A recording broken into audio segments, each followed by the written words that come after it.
Bueno, como han dicho, soy Leonardo Torres Vera, soy neurofisiólogo de aquí del hospital. Me dedico un poco, intento dedicarme a la electroencefalografía.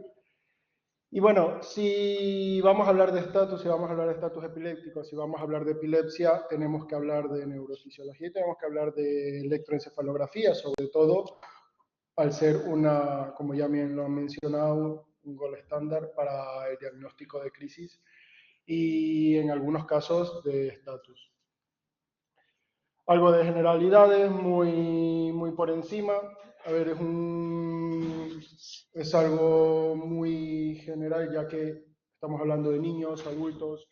El cerebro no es el mismo a edades neonatales, a edades pediátricas, en el adulto, en el anciano. No se comporta de igual forma, entonces vamos a tratar de abarcar un poco todo. En adultos la incidencia va a ser de 1.3 a 74 casos, es decir, muy amplia, cada 100.000 habitantes. En edades pediátricas es de 3 a 42, con una mortalidad general del 3%, más o menos. Y fundamental, necesitamos saber qué es el estatus. Todo esto es para llegar a un camino. El camino es el diagnóstico, el tratamiento, por supuesto. Para un tratamiento eficiente, para un tratamiento eficaz, necesitamos saber el diagnóstico real. Y para el diagnóstico real necesitamos saber clasificaciones y definiciones. Gracias a este estudio desde el 2015, bueno, revisión, reunión de expertos, hemos podido definir que el estatus epiléptico es una condición caracterizada por una crisis que se prolonga o se repite a intervalos suficientemente breves para producir una situación epiléptica invariable y duradera. El estatus va a ser una condición que resulta tanto del fracaso de los mecanismos responsables del fin como los que le inician una crisis epiléptica y que la conducen a ser anormalmente prolongada. Esto va a ser a lo que llamamos el tiempo T1. De modo que dicha condición puede tener una consecuencia a largo plazo después del punto del T2, entre ellos lesión y muerte neuronal y la alteración de las redes neuronales dependiendo del tipo y de la duración de las crisis. Esta es una definición conceptual que tiene implicaciones clínicas. La primera, que la duración de la crisis y el punto de tiempo T1, más allá del cual la crisis debe considerarse una actividad convulsiva continua y debería iniciarse un tratamiento antiepiléptico. El segundo punto, el tiempo T2, es el momento de la actividad convulsiva, después del cual existen riesgos de consecuencias a largo plazo. Como ya lo hemos visto en las presentaciones previas, pues depende del tipo de crisis para que estos tiempos, para determinar estos tiempos, el T1 o el T2.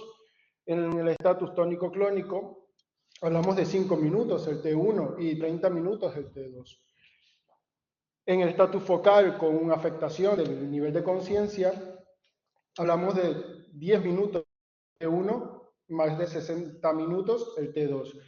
Y en el estatus epiléptico de la ausencia, más característicos en niños, adolescentes, el tiempo T1 es de 10 a 15 y como no se puede determinar porque es algo que no lo estamos viendo o no se puede saber el inicio del mismo, no se ha llegado a determinar a partir de cuándo es el tiempo T2 y que hay ese riesgo. Entonces, todo este tipo de definiciones, como lo estaba diciendo, es para determinar unos estadios. ¿Verdad? El primero, como muy bien lo ha dicho Cecilia, la fase inicial es el estadio 1. Ya hablamos de un estatus establecido en el estadio 2. En el estadio 3 ya estamos hablando de un estatus refractario, que es a partir de 30 a 60 minutos. Y el estadio 4 ya es cuando es un estatus suprarrefractario. Que de esta nos vamos a guiar para saber una pregunta que ustedes se las hacen y yo la respondo. ¿Cuándo pedimos un electroencefalograma? Entonces, fundamental, estadio 1, 2, 3 y 4. Este es un esquema de tratamiento. no me voy a meter en eso porque no es mi competencia. Pediátrico, adulto, se parecen mucho, difieren en el inicio, pero en la segunda parte sí que son muy comunes y tienen se parecen bastante. ¿De acuerdo? Estadio 1, 2, 3, 4. Entonces, esos estadios los vamos a poner en ese esquema de tratamiento. Entonces vamos a ver, pues, que esta ya es la segunda parte. ¿Recuerdan? Esta es la primera, llega el paciente, se cogen vías, tal, y luego vamos a pasar a esta segunda parte, donde se hace una evaluación. Si la crisis continúa, estamos hablando de un estadio 1, llegamos a una fase 2 y ya ahora sí, ya vemos por ahí algo que dice electroencefalograma. Vamos allí hasta esa parte. Es decir, estadio 2, ya estamos hablando de un estatus que ya estamos hablando propiamente de un estatus. Entonces, si tenemos, claro, si es un estatus convulsivo, lo estamos viendo, no para 5 o 10 minutos, pues ya está. Estamos hablando de un estatus establecido. Pero si tenemos la sospecha de que lo es o no lo es, si es un paciente que ha tenido un deterioro de conciencia y no sabemos si es un estatus focal con una afectación en el nivel de la conciencia, pues tenemos que hacer un EEG urgente. El estadio 2, cuando ya estamos hablando de un estatus establecido, el paciente ya tiene que ser trasladado a la UBI, tanto pediátrica, neonatal o de adultos, y tiene que haber la capacidad de un eje continuo. Y en el estadio 3, cuando ya estamos hablando de un estatus refractario, ya ese no va a ser un eje continuo, sino que ya debemos tener una monitorización electroencefalográfica. Pero ¿qué pasa si esa crisis para? El estatus establecido o no, o de fases iniciales, se logra abortar esas crisis y el paciente no tiene una respuesta clínica adecuada, siempre tenemos que sospechar en que ese estatus convulsivo se convierte en un no convulsivo. Y ahí es donde entra la importancia del electroencefalograma, porque no se puede ver clínicamente lo que está pasando con el paciente, con esa corteza cerebral, entonces necesitamos saber cómo. Y ahí es donde entra el electroencefalograma. Entonces, hablar un poco de las clasificaciones del estatus, si nos centramos en ella, pues estamos hasta mañana. Entonces, en la pediatría, por ejemplo, se establecen 4 ejes, que esto también podría ser traspasado a los adultos, excepto en la parte de la edad, porque claro, en los adultos es un rango de edades muy amplio donde puede estar todo, pero claro, en los niños vamos a tener sobre todo distintas patologías o distintos tipos de crisis de acuerdo a las edades. No es la misma crisis en un lactante que un niño de 6 años o un joven adolescente de 13, 12 años. Por hacerlo sencillo, vamos a dividir al estatus epiléptico en focal y en generalizado, en convulsivo o no convulsivo, y ahí, pues, dentro del convulsivo, con actividad motora, clínica motora, pues podemos hablar del clásico pues, estatus convulsivo generalizado, que puede ser primario y secundario, es decir, de una evolución focal, un inicio focal mioclónico, tónico, clónico, atónico, y en el no convulsivo, pues no tan solo de esos estatus convulsivos que se convierten en no convulsivos, sino que también, por ejemplo, en edades pediátricas podemos tener ausencias típicas. Luego, a nivel focal, podemos tener, que como lo he comentado, de una actividad epileptiforme potencialmente epileptógena con inicio focal, pero con un deterioro de la conciencia y que a veces no lo sabemos. Es una encefalopatía, es un ictus, a veces no se sabe y en algunos casos es un estatus focal. ¿Y nosotros básicamente qué hacemos? ¿Cuál es nuestra participación? Pues muchos nos han visto o tienen alguna idea.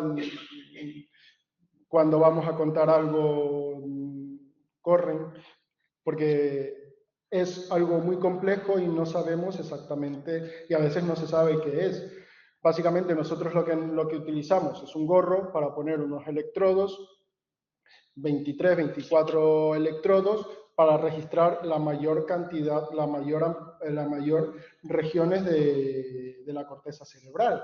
Es decir, no tan solo, no lo utilizamos a niveles focales o específicos, sino que tratamos de ver regiones frontales, regiones occipitales, regiones temporales. Luego esta señal, claro, la obtenemos desde atravesando varias capas, scalp, hueso, membranas, meninges, y es una señal muy pequeña. Entonces necesitamos amplificadores para que lleve a la pantalla y podamos tener esa información. Una cosa muy importante que siempre, no siempre, pero casi siempre, al menos en nuestros servicios, leerán en nuestros informes, que va a ser el trazado de fondo. Y es una parte muy importante porque nos ayuda a diferenciar cómo está la corteza cerebral de ese paciente.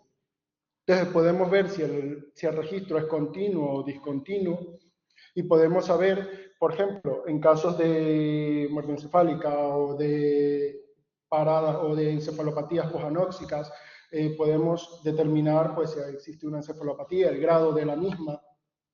Luego, en la epilepsia o en el estatus, podemos ver si el paciente está o no está sedado o con cuánta sedación está. Y eso nos ayuda pues a determinar ese grado de sedación. Entonces, es importante muchas veces el trazado de fondo, que siempre lo describimos, y que siempre, porque nos va a determinar una situación clínica del paciente. Como hemos dicho, pues primero el estatus convulsivo, el primero, el que tiene sintomatología motora primaria, ¿qué vamos a ver en él? Nada. Es decir, a nivel del electroencefalograma vemos mucha actividad muscular, pero las descargas son. Entonces ahí sí es correcto, el electroencefalograma pues no tiene mucha utilidad. Estamos viendo las crisis, no paran, entonces no vemos. ¿Y dónde viene la importancia? En el estatus no convulsivo. Y para determinar lo que es o cuando estamos hablando de un estatus no convulsivo en el electroencefalograma, nos tenemos que ir a Salzburgo, a los criterios de Salzburgo, los cuales con una serie de indicaciones a nosotros nos va a determinar qué probabilidades hay que sea o no sea un estatus. No siempre es así, que nos encantaría, pero no siempre es así. Es decir, actividad punta onda continua mayor a 2 hercios. Cada línea esta es un segundo, ¿verdad? Cada línea es un segundo. Entonces, nosotros vamos a valorar que en cada cuadro, por así decirlo, en cada momento, en cada segundo, haya una descarga de más de 2 puntas ondas. Y si esto lo vemos, pues ya está, es un estatus. Pero a veces no es tanto así. Entonces, a veces hay menos de eso. Hay menos actividad. Entonces, ¿qué pasa si, como he dicho, si hay 2 o más 2.5 puntas ondas por segundo, más de ello, ya está, diagnosticamos estatus. Pero ¿qué pasa cuando no hay eso? Entonces, hay una serie de circunstancias en las cuales, pues, dependiendo de, por ejemplo, hay una respuesta o no al tratamiento, es decir, esa actividad que estamos viendo responde a un tratamiento, pues en caso de que responda, estamos hablando, y si hay una mejoría clínica, por supuesto, estamos hablando de estatus. Si no hay otros criterios que se cumplan, pues puede ser posible. ¿Qué pasa si no hay descargas epileptiformes, pero hay actividades rítmicas delta? Pues si no tiene ninguna de estas opciones, estamos hablando de que no es un estatus y lo descartamos como un estatus no convulsivo. Otro ejemplo de un estatus no convulsivo focal, en el cual, pues, como vemos, simplemente en esta región, en temporales izquierdas, teníamos actividad epileptiforme que se difundía a las regiones derechas, pero que era principalmente en el izquierdo. Este fue un paciente que llegó a las 2 de la tarde, 2:30 de la tarde, tuvo la suerte que nosotros estudiamos todavía aquí, y fuimos a la UBI y lo diagnosticamos pues en ese momento y se pudo hacer el tratamiento necesario. Ahora, es muy importante porque no siempre, como les he dicho, es tan fácil de diagnosticar. Para nosotros muchas veces, la gran mayoría de veces, es un reto diagnóstico ver un electroencefalograma y decir esto es o no es un estatus. Muchas veces pues lo consensuamos y muchas veces que nos escuchen decirlo, esto lo tenemos que hablar, lo vamos a comentar porque no es tan fácil. Entonces, se nos han dado, gente muy, muy inteligente, ha hecho pues muchos estudios y ha dado ciertas guías para saber cuáles son las actividades, la actividad o las descargas que pueden predisponer a un estatus epiléptico. Entre ellas, tenemos a las descargas periódicas lateralizadas. Estos son nombres muy importantes porque siempre nosotros solemos en nuestros informes poner si tiene una potencialidad no epileptógena, pero es importante conocerlas porque si se las ven en un informe deben llamar la atención. Descargas periódicas lateralizadas son las que más.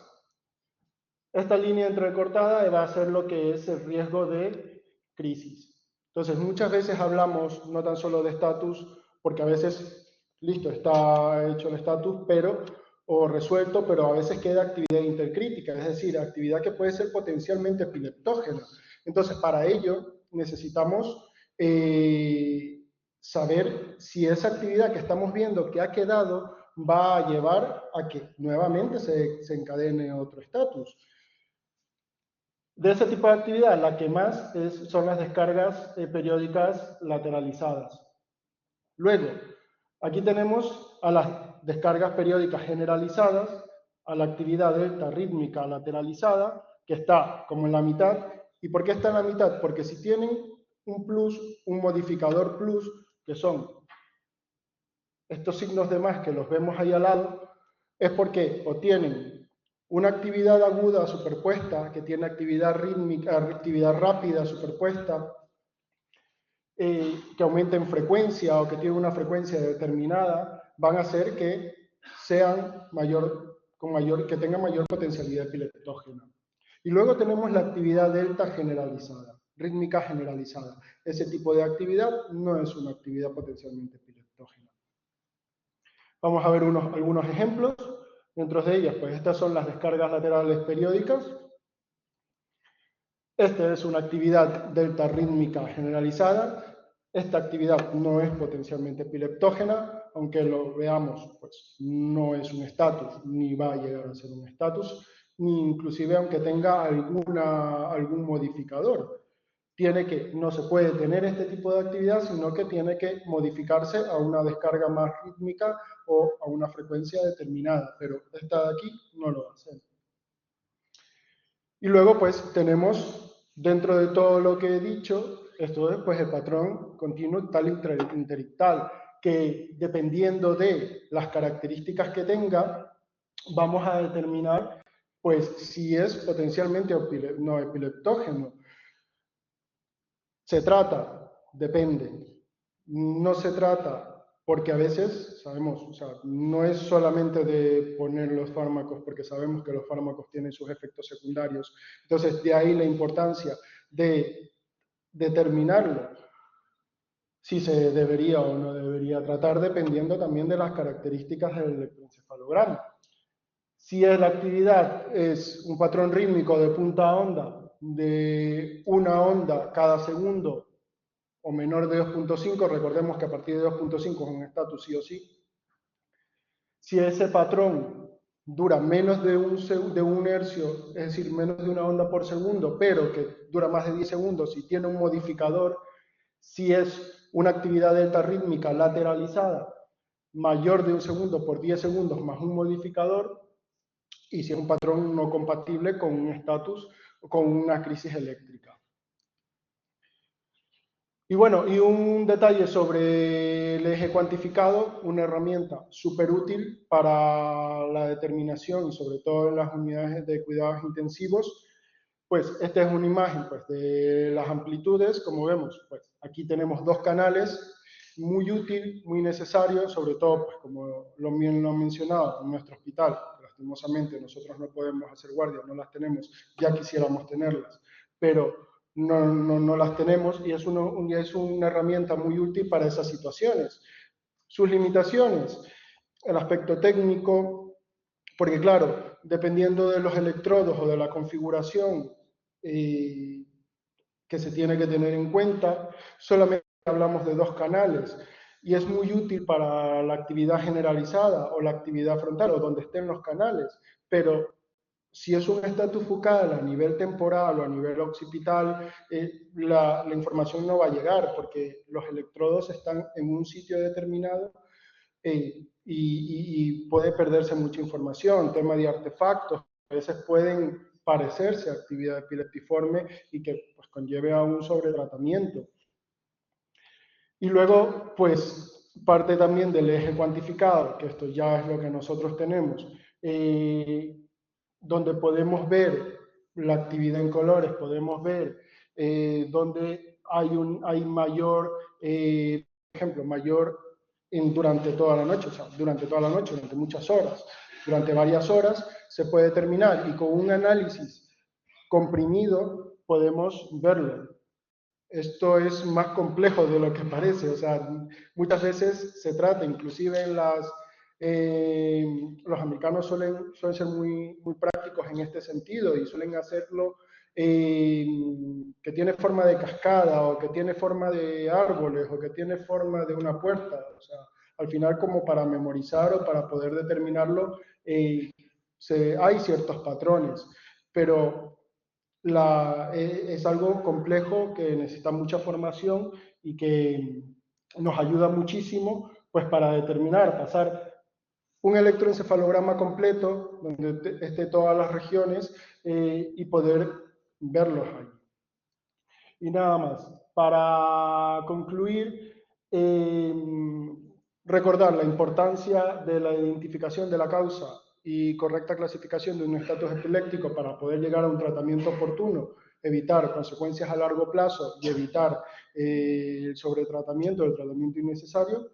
La utilidad del electroencefalograma precoz, el electroencefalograma continuo y, por supuesto, la utilidad del electroencefalograma cuantificado, ya sea como de amplitudes o como el que he enseñado, que son muy importantes como herramientas diagnósticas y terapéuticas, porque pues, nos ayudan a determinar cuándo el tratamiento ha avanzado y cuándo se puede llegar a desescalar. Y por último, lo repito, la imagen, el que no le haya hecho foto que la haga. Y nada más. Bueno, y agradecer a todo nuestro equipo, enfermería, enfermeros, enfermeros, residentes, auxiliares, Nuria, que es nuestra punta, la piedra angular de nuestro servicio, y hasta. Muchas gracias. Ahora sí pueden aplaudir. Las preguntas.